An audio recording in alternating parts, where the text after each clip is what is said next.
જામનગરના આંગણે દેશના યશસ્વી વડાપ્રધાન નરેન્દ્રભાઈ મોદી પધારી રહ્યા છે ત્યારે સમગ્ર જામનગર જાણે નવવધુની જેમ સજ્જ થઈ ગઈ છે। વડાપ્રધાનના આગમનને પગલે સ્થાનિક તંત્ર દ્વારા રાત દિવસ એક કરીને તૈયારીઓને આખરી ઓપ આપવામાં આવી રહ્યો છે। ગૌરવ પથની કાયાપલટ। મોડી રાત સુધી ગૌરવ પથ પર રંગબેરંગી રોશનીનો શણગાર કરવામાં આવ્યો છે, જેનાથી સમગ્ર માર્ગ ઝળહળી ઉઠ્યો છે। સુરક્ષાના ભાગરૂપે એરફોર્સ ગેટથી ઓશવાળ સેન્ટર સુધી માર્ગની બંને તરફ મજબૂત બેરીગેટિંગ ફિટ કરવામાં આવ્યું છે। માર્ગ પરની જૂની રેલિંગનું તાત્કાલિક વેલ્ડિંગ કરી તેને નવા રંગરોગાનથી ચમકાવવામાં આવી છે। રસ્તા પરના ખાડા ખડબા પૂરી દઈને પેચવર્ક કરવામાં આવ્યું છે। એટલું જ નહીં, રસ્તામાં નડતરરૂપ સ્પીડ બ્રેકરો હટાવીને ઇમરજન્સી પેવર રોડ બનાવી દેવાયા છે।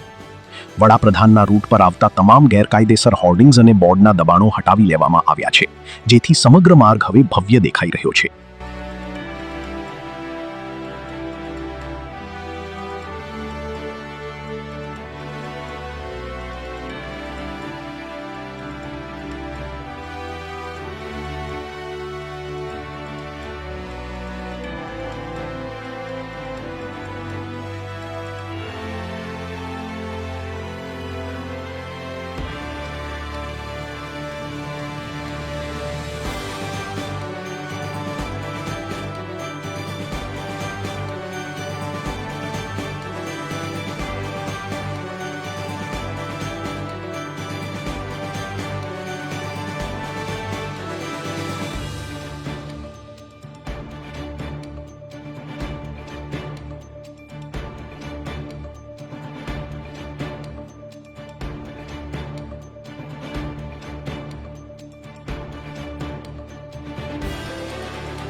સાંજ સમાચાર ફેસબુક પેજને લાઇક કરો, વિડીયો શેર કરો અને વધુ વિગતવાર સમાચાર માટે sanssamachar.net વિઝિટ કરો।